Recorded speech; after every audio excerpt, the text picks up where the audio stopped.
تو آج انشاءاللہ قربانی کے موضوع پر چند باتیں انشاءاللہ میں عرض کروں گا۔ یہ واقعہ قربانی بھی سنیں گے اور پھر قربانی کے کچھ احکام بھی ہم سمجھنے کی کوشش کریں گے۔ عشرہ ذو الحجہ میں یعنی پہلی ذو الحجہ سے 10 ذو الحجہ یہ 10 دن جو ہیں ایک نیکی کا ثواب 700 گنا سے بھی زیادہ دیا جائے۔ یعنی کاروباری لوگ بیٹھے ہیں، اسکیم آنے والی، آپ کی زبان میں بات کروں تو ایک اسکیم آنے والی ہے جس میں ایک نیکی ملٹی پلائی بائی انشاءاللہ 700 ہو جائے گی۔ یہ جو عید کے دن تسبیح پڑھتے ہیں نا، اس کا ذرا سینیریو سمجھیے، اس کا پس منظر اور بیک گراؤنڈ سمجھیے۔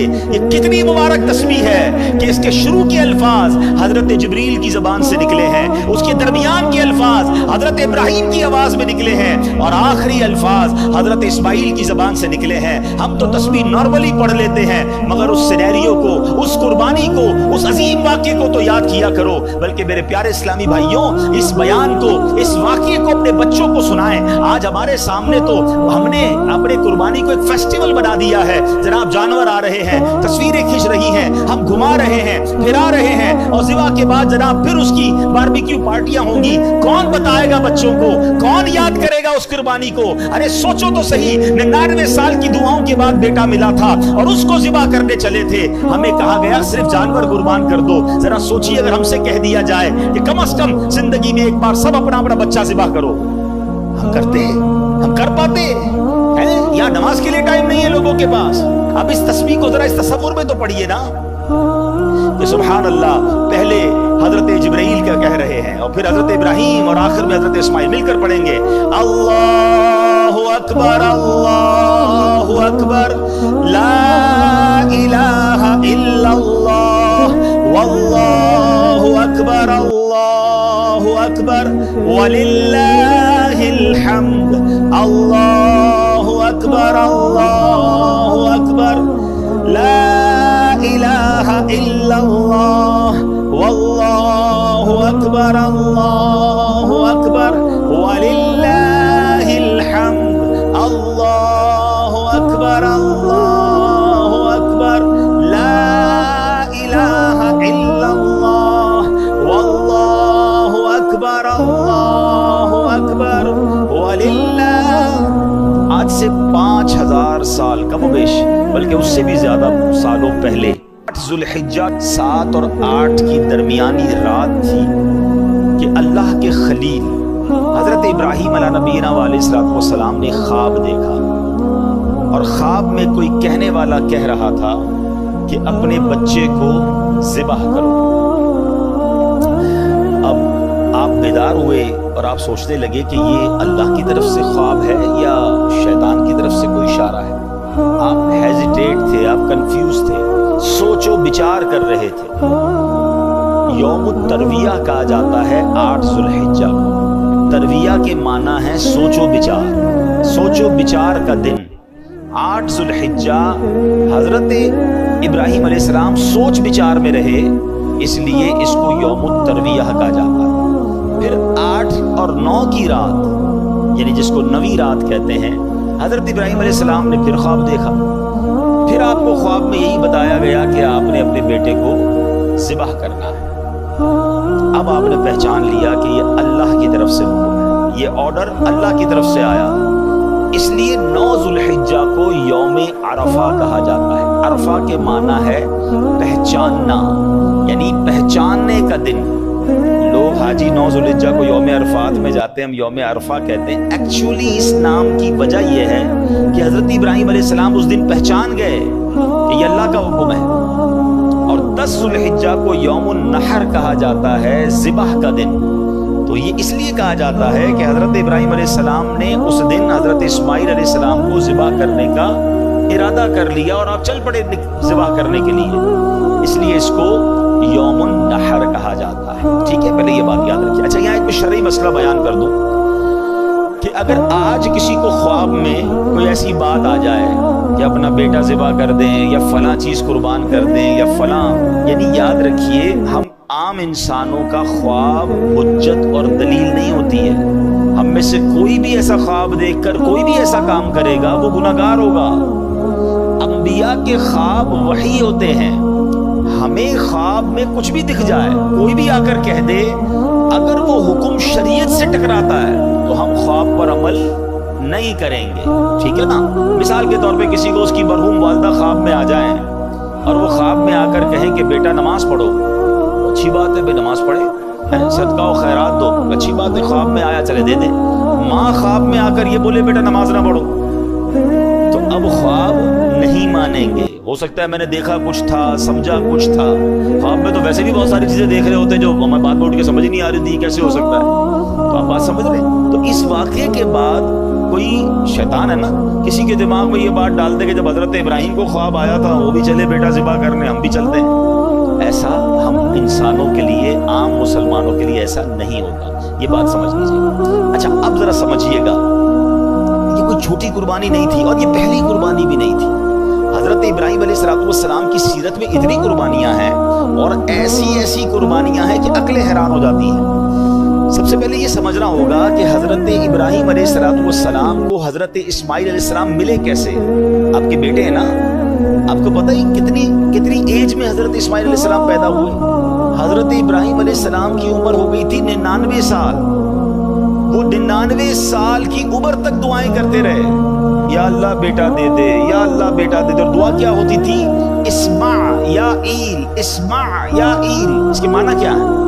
عربی زبان کا لفظ ہے اسمع، تو معنی بنے اے اللہ سن لے، اسمع معنی سن لے، اور ایل کے معنی یہ عبرانی زبان کا لفظ ہے، اس کے معنی ہے پروردگار، خدا، یعنی اے میرے رب، اے میرے پروردگار میری دعا سن لے۔ یہ پکارا کرتے تھے اور تمنا کیا تھی کہ اللہ مجھے بیٹا دے دے۔ 99 ایئرز کی ایج میں جا کے بیٹا ملا۔ اب یہاں ایک بات سیکھنے والی ہے، حضرت ابراہیم کون ہے؟ خلیل اللہ ہے۔ خلیل کس کو کہتے ہیں؟ دوست کو، اللہ کے دوست۔ اور سرکار دو عالم صلی اللہ تعالی علیہ وسلم کے بعد اگر کائنات میں کوئی سب سے عظیم ہستی ہے، سب سے بڑی ہستی اگر نبی پاک کے بعد کوئی ہے تو وہ حضرت ابراہیم علیہ السلام۔ اتنا بڑا مرتبہ ہے اور اللہ کے دوست بھی ہیں اور اتنی دعائیں، مگر بیٹا نہیں ملا 99 سال تک۔ مجھے اور آپ کو کیا سیکھنے کو ملا کہ جناب اللہ سے دعا مانگنی ہے مگر رب سے ناراض نہیں ہو جانا ہے، مایوس نہیں ہو جانا ہے، اگر نہیں مل رہا تو بھی راضی رہنا ہے۔ ہمارا پرابلم کیا ہے؟ 2 4 6 مہینے کوئی دعا کریں کام نہ ہو، یار دعا کرتا ہوں قبول ہی نہیں ہو رہی، مکے جا کے دعا کی پھر بھی قبول نہیں ہوئی، مدینہ شریف جا کے دعا کی پھر قبول نہیں ہوئی، فلاں بزرگ سے دعا کرائی پھر قبول نہیں ہوئی، لوگ کہتے ہیں جمعے کے خطبے کے درمیان دعا کرو، کتنے جمعوں سے دعا کر رہا ہوں قبول نہیں ہوئی۔ اللہ سے شکوا، اللہ سے ہی بھروسہ اٹھنا شروع ہو جاتا ہے، نہیں بھائی کچھ نہیں ہوتا، سنا ہی ہے، دعا قبول نہیں ہوتی۔ وہ اللہ کے خلیل ہیں اور 99 سال تک دعائیں کر رہے ہیں۔ کون ہے میرے اور آپ کے درمیان جو 99 سال سے دعائیں کر رہا ہے؟ اب اس پہ سیکھنے کو پتہ کیا ملتا ہے ان واقعات سے، کہ ہمیں اپنے رب سے مایوس نہیں ہونا۔ پہلے یہ بھروسہ کر لو نا کہ اللہ میرے لیے بہترین فیصلہ کرنے والا۔ ہم سب کی ماں، سب سے زیادہ پیار ہم سے کون کرتا ہے؟ ماں کرتی ہے۔ ماں کے دل میں ممتا ڈالنے والا کون ہے؟ یعنی میری ماں مجھ سے پیار کرے یہ خیال اس کے دل میں ڈالنے والا کون ہے؟ اللہ نہ ڈالتا تو ماں پوچھتی بھی نا۔ ذرا آپ سوچیں، صرف ماں، انسانوں کی ماں کے دل میں رب نے نہیں ڈالا، یہ جتنے جانور ہیں ان کی ماں بھی اپنے بچوں سے ویسے ہی پیار کرتی ہے، جان دے دیتی ہے، لڑنے آ جاتی ہے، چاہے وہ بلی ہو، کتا، جو بھی جانور ہو، بچے کے لیے جانور بھی جان دینے کے لیے تیار ہو جاتے ہیں۔ کیوں؟ یہ اللہ نے خیال ڈالا ہے۔ اور اگر اچھا آپ اس کی لاجک سمجھیں، اے ہائے میرے رب کی شان دیکھو، جب ہم پیدا ہوتے ہیں، ہم پیدا ہوں یا جانور کے یہاں بچہ پیدا ہو، کیسا ہوتا ہے؟ نازک سا، اس کی نہ ہمت نہ طاقت نہ چلنے جیسا قابل۔ اگر ماں باپ بچہ پیدا کرنے کے بعد بچے سے محبت ہی نہ کریں، خیال ہی نہ کریں، تو بچہ تو مر جائے گا نا، اس کو تو خادم چاہیے۔ آپ اگر غور کریں نا، بچے کے پیدا ہوتے ہی اس کو 2 خادم چاہیے ہوتے ہیں، ایک اس کے کھانے پینے، جس کو کہ ورزش، مالش، صفائی ستھرائی کرنے والی ایک خادمہ چاہیے بچے کو، اور ایک اس کے لیے خرچ کرنے والا بندہ بھی چاہیے۔ اللہ نے کیسا انتظام کیا کہ ماں بچے کی باقاعدہ خادمہ بنتی ہے، اس کی گندگی بھی صاف کر رہی ہے، اس کو روز مالش بھی کر رہی ہے، اس کو کپڑے بھی پہنا رہی ہے، وہ روئے تو ماں تکلیف میں، وہ اٹھ جائے تو ماں اٹھ جائے، اس کے جسم میں اللہ نے ایسی خوراک دی کہ ماں اسے دودھ بھی پلا رہی ہے. یعنی اللہ نے کیسی ہم سب کے لیے انتظام کیا کہ اس کے دل میں ایسی چیز ڈال دی کہ وہ اپنے آرام نہیں دیکھے گی, بچے کا آرام دیکھے گی. اچھا ماں سب کچھ کرے, پیسے ہی نہ ہو ماں کے پاس, تو بچے کو کپڑے کہاں سے پلائے گی, دوائیں کہاں سے دے گی. اب باپ کے دل میں رحم ڈالا کہ باپ اپنی جیب سے اپنی خواہشات کو مارتا ہے, اپنے بچے کی خواہشات پوری کرتا ہے. کیا شاندار انتظام میرے رب نے ہم سب کی پرورش کے لیے کیا. مگر اس سارے انتظام کو کرنے والا ہے کون؟ اللہ ہے نا. وہ کتنا پیار کرتا ہے ہم سے. پہلے یہ اطمینان کر لو کہ میری ماں سے کئی گنا زیادہ پیار میرا رب مجھ سے کرتا ہے. ٹھیک ہے, تو جب رب مجھ سے اتنا پیار کرتا ہے اور وہ نہیں دے رہا ہے, میں مانگ رہا ہوں پھر بھی نہیں دے رہا ہے, میں رو رہا ہوں پھر بھی نہیں مل رہا ہے, تو پھر یقین کر لو نا یہی میرے لیے بہتر ہوگا, یہی میرے لیے اچھا ہوگا. میں نے کئی بار اپنے بیانات میں ایک ایگزامپل دی ہے سمجھانے کے لیے, آج پھر دے دیتا ہوں, شاید کسی کا دل میں اطمینان آ جائے. کئی لوگ ہوتے ہیں بیچارے پریشان ہوتے ہیں اور کنفیوز بھی رہتے ہیں, یار دعائیں مانگتے پتہ نہیں کیوں مسئلہ حل نہیں ہو رہا. مثال دیتا ہوں, چلے ایک ایگزامپل. آج کل گرمی کے دن ہیں, سب کو جی چاہتا ہے آئس کریم کھانے کا, شربت پینے کا, کولڈ ڈرنک پینے کا. لیکن اگر آپ کے کوئی چھوٹا بچہ ہو, بھائی ہو, اس کا گلا خراب ہو جائے, فلو ہو جائے اسے, ٹھیک ہے, نزلہ بھی ہو جائے, بخار ہو جائے, اور اب وہ رو رہا ہے کہ ابو میں نے آئس کریم کھانی ہے, یا ابو جی میں نے کولڈ ڈرنک پینی ہے, آپ کیا کریں گے؟ کھلائیں گے اسے؟ بتائیے نا, کولڈ ڈرنک پلائیں گے؟ اچھا وہ رو رہا ہے, نہیں میں نے پینی ہے, وہ بہت زور زور سے رو رہا ہے, آپ پلا دیں گے اسے؟ اچھا آپ کا کوئی دوست برابر میں آپ کے بیٹھا ہے, وہ کہے یار کیسے ظالم والد ہو یار, بچہ رو رہا ہے, پلا دو نا اسے آئس کریم, دے دو آئس کریم, کھلا دو یا کولڈ ڈرنک پلا دو. آپ ایک جواب دیں گے, میں والد ہوں, مجھے پتا ہے میرے بچے کو کب کیا دینا ہے, ابھی دوں گا بیمار ہو جائے گا, ابھی دوں گا اس کا گلا اور خراب ہو جائے گا, اس کو رونے دو, اس کو نہ دینا اس کے لیے اچھا ہے. ایسا ہی ہے نا. اب ذرا دل کے کانوں سے میرا جملہ سننا, آپ والد ہیں, آپ کو پتا ہے بچے کو کب کیا دینا ہے, میرے خالق کو نہیں پتا مجھے کب کیا دینا ہے. بات اگر یہ سمجھ آ گئی نا جس دن کہ میں رو رہا ہوں وہ نہیں دے رہا, میں تڑپ رہا ہوں وہ نہیں دے رہا, میں گر گڑا رہا ہوں وہ نہیں دے رہا, اب بندہ سمجھ جائے یہی میرے لیے بہتر ہے. میرا رب بہترین فیصلہ کرنے والا ہے, میری ماں سے زیادہ جب چاہنے والا ہے تو ڈیسیژن بھی بہترین ہوگا نا. اور ایسا لکھا کتابوں میں, روایتوں میں یہ مضمون ہے, کسی کا غریب رہنا اس کے لیے اچھا ہے اور کسی کا امیر بننا اس کے ایمان کے لیے اچھا ہے. کیونکہ اگر اس کو غریب کو امیر بنا دیا جاتا تو وہ پیسے کے اندر ایسا گم ہو جاتا کہ آگے جا کے اس کا ایمان بھی برباد ہو جانا تھا. تو رب جانتا ہے کہ اس کا غریب رہنا بہتر ہے. کسی کو امیر بنایا, اس کے لیے دنیا اور آخرت کے امیر رہنا اچھا تھا. غربت ہوتی تو کوئی یہ کفر کر لیتا, تو ہمیں نہیں پتا ہوتا, یہ اللہ کی تقسیم ہے. کوئی صحت مند رہتا ہے, کوئی بیمار رہتا ہے, کوئی خوش رہتا ہے, کوئی پریشان رہتا ہے. ارے یہ رب کے فیصلے ہیں, وہ ہم سے بہتر جاننے والا. اور بعض اوقات جب نہیں ملتا نا اور اس کے کچھ عرصے بعد ملتا ہے تو عقل حیران ہو جاتی ہے کہ واقعی کمال فیصلہ, یہی میرے لیے بہتر تھا. بے اولاد روتے ہیں, اولاد نہیں مل رہی ہیں, در در جاتے ہیں, دعائیں کرتے, نہیں ملتی اولاد. کیا پتہ ایسی اولاد لکھی ہو اس کے نصیب میں کہ جو بڑے ہو کر ماں باپ کو مار کے گھر سے ہی نکالنا تھا. ہم نہیں سنتے بعض اوقات ماں باپ کہتے تو پیدا ہی نہ ہوتا تو اچھا تھا, اتنا بچہ تنگ کرتا ہے. تو یہ اللہ کے فیصلے ہیں. تو سبحان اللہ, حضرت ابراہیم 99 سال تک دعا کرتے رہے. اب جب دعا ہو گئی, حضرت اسماعیل مل گئے. اب مجھے بتاؤ جس کو 15-20 سال بعد اولاد ملے تو وہ کتنا پیار کرتا ہے اپنے بچے کو, گود سے لگائے رکھتا ہے کہ اب تو پیر بھی زمین بنا رہے ہیں. مگر پہلا امتحان کیا تھا, اس دودھ پیتے بچے اور اس کی ماں کو ایک ایسے صحرا میں چھوڑ کر آ جاؤ کہ جہاں کوئی آبادی نہیں ہے. آپ امیجن کر سکتے ہیں کہ آپ اپنی زوجہ اور اپنے بچے کو کسی میدان میں, ریگستان میں چھوڑ کر آ جائیں, اور وہ بھی وہ بچہ جو اتنی دعاؤں کے بعد ملا ہو. مگر اللہ کا حکم تھا, آپ چھوڑ کر آ گئے. وہ واقعہ طویل ہے, پھر کسی دن اس کو ڈسکس کریں گے. آپ نے سنا ہوگا کہ کس طرح بی بی ہاجرہ جو ہے صفا مروہ کے درمیان دوڑی, کس طرح حضرت اسماعیل کے قدموں سے زمزم جاری ہوا, اور پھر کس طرح مکہ آباد ہوا. سبحان اللہ. مگر پہلے قربانی تو سوچو کیسی تھی کہ ماں ہے, بچہ ہے, تھوڑا سا پانی اور کھانا ہے اور وہ ختم ہو گیا, اور اب کچھ نہیں ہے مگر اللہ پر بھروسہ ہے. اس خاندان کی قربانیاں تو سوچو. پھر اللہ نے حضرت ابراہیم اور حضرت اسماعیل سے کعبے کی تعمیر کروائی. وہ مقام ابراہیم جس پر کھڑے ہو کر حضرت ابراہیم نے کعبے کی تعمیر کی. سبحان اللہ, یہ کیسا اللہ کے نبی کا معجزہ ہے کہ 5000 سال سے زیادہ عرصہ گزر چکا ہے. جو مکے گئے ہیں انہیں پتا ہے کہ آج بھی اپنی آنکھوں سے حضرت ابراہیم کے قدموں کے نشان ہم دیکھتے ہیں, اور وہ پتھر ویسے ہی سلامت ہے. دنیا میں کوئی پرانی سے پرانی عمارت 700 800 1000 سال کے بعد ختم ہو جاتی ہے, گر جاتی ہے, نام و نشان مٹ جاتا ہے. یہ 5000 سال سے زیادہ عرصہ ہو گیا ہے. یہ پتھر کھلے آسمان تلے موجود رہا. علماء کہتے ہیں کہ ہزاروں بارشیں دیکھی, ہزاروں آندھیاں دیکھی, ہزاروں موسم کی تبدیلیاں دیکھی, مگر حضرت ابراہیم کے قدموں کے نشان ویسے کے ویسے موجود ہیں. اور قرآن میں رب نے فرمایا وَاتَّخِذُوا مِن مَّقَامِ إِبْرَاهِيمَ مُصَلًّى, اور ابراہیم کے کھڑے ہونے کی جگہ کو اپنے لیے نماز کی جگہ بنا لو. اللہ اکبر, یہ مقام ہے حضرت ابراہیم, حضرت اسماعیل اور بی بی ہاجرہ رضی اللہ تعالیٰ عنہ کا. لیکن ایک امتحان نہیں تھا. اب یہ والا امتحان جو میں نے آپ کو خواب سنایا کہ اپنے بیٹے کو ذبح کرو. اچھا, اب حضرت ابراہیم علیہ السلام نے اپنی زوجہ سے کہا کہ بیٹے کو تیار کر دو. حضرت اسماعیل کو تیار کیا, اور اب کمال یہ ہے کہ چلے قربان کرنے.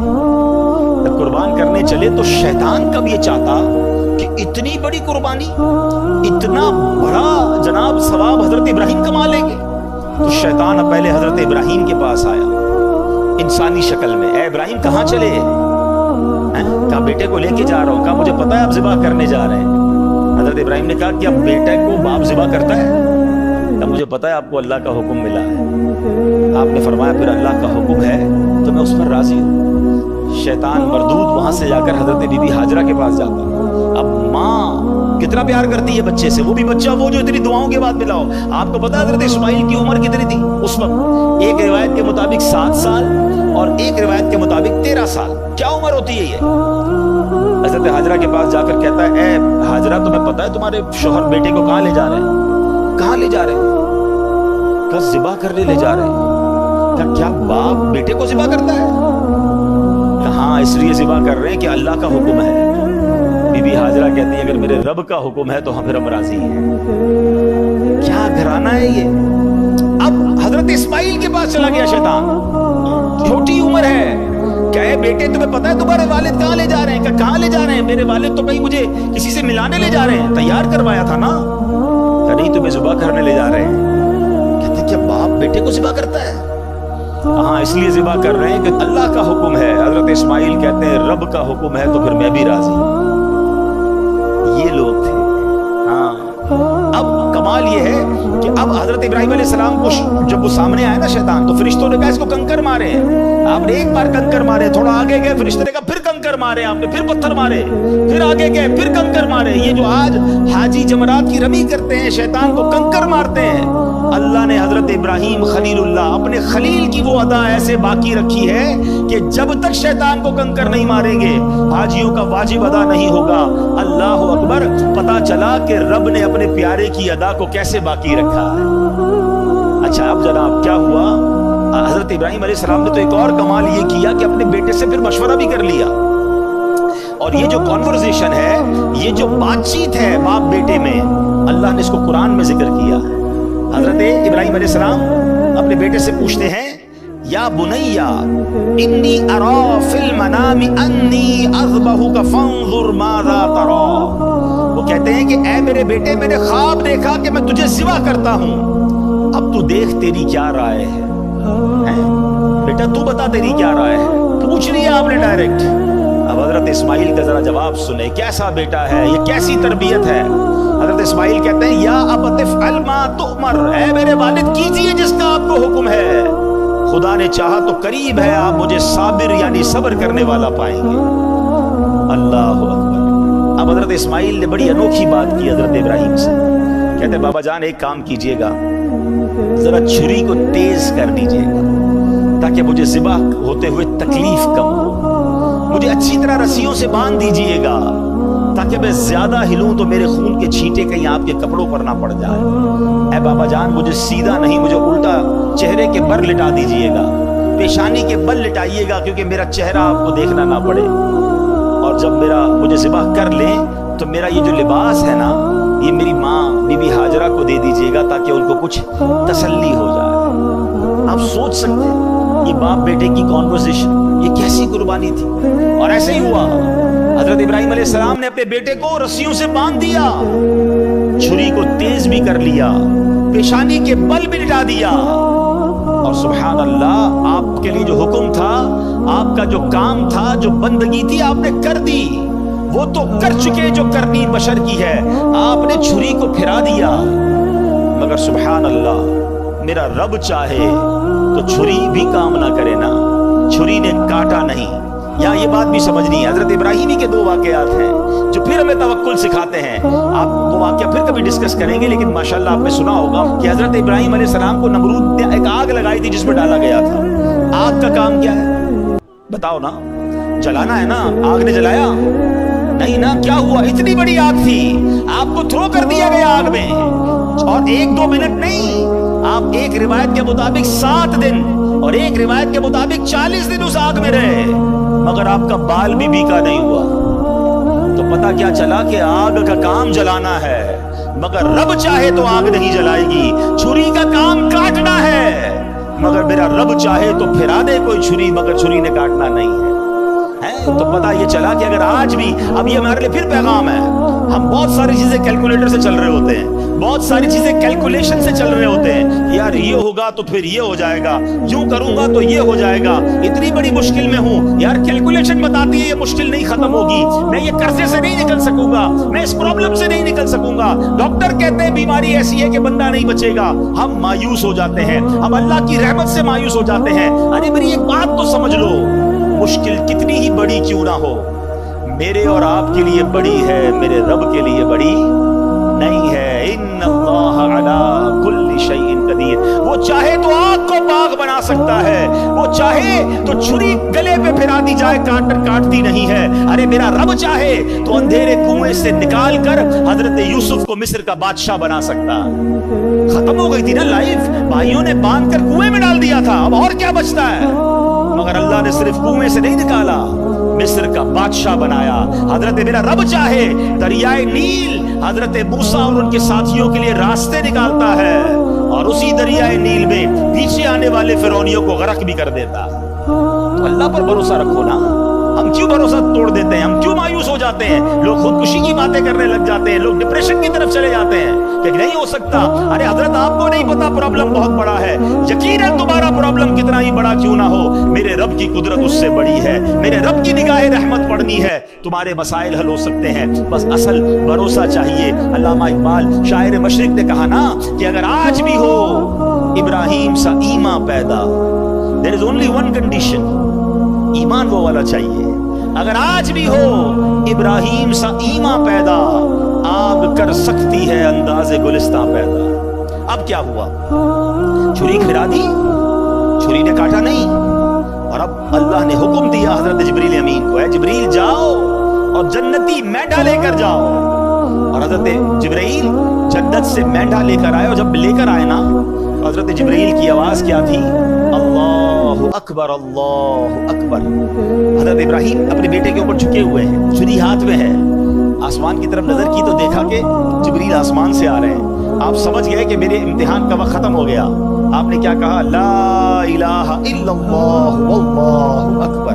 حضرت اسماعیل جو نیچے لیٹے ہوئے تھے وہ بھی سمجھ گئے، جب تکبیر کی آوازیں سنی تو سمجھ گئے کہ امتحان پورا ہو گیا۔ کہتے ہیں اللہ اکبر وللہ الحمد۔ یہ جو عید کے دن تسبیح پڑھتے ہیں نا، اس کا ذرا سینیریو سمجھیے، اس کا پس منظر اور بیک گراؤنڈ سمجھیے، یہ کتنی مبارک تسبیح ہے کہ اس کے شروع کے الفاظ حضرت جبریل کی زبان سے نکلے ہیں، اس کے درمیان کے الفاظ حضرت ابراہیم کی آواز میں نکلے ہیں، اور آخری الفاظ حضرت اسماعیل کی زبان سے نکلے ہیں۔ ہم تو تسبیح نارملی پڑھ لیتے ہیں، مگر اس سینیریو کو، اس قربانی کو، اس عظیم واقعے کو تو یاد کیا کرو۔ بلکہ میرے پیارے اسلامی بھائیوں، اس بیان کو، اس واقعے کو اپنے بچوں کو سنائیں۔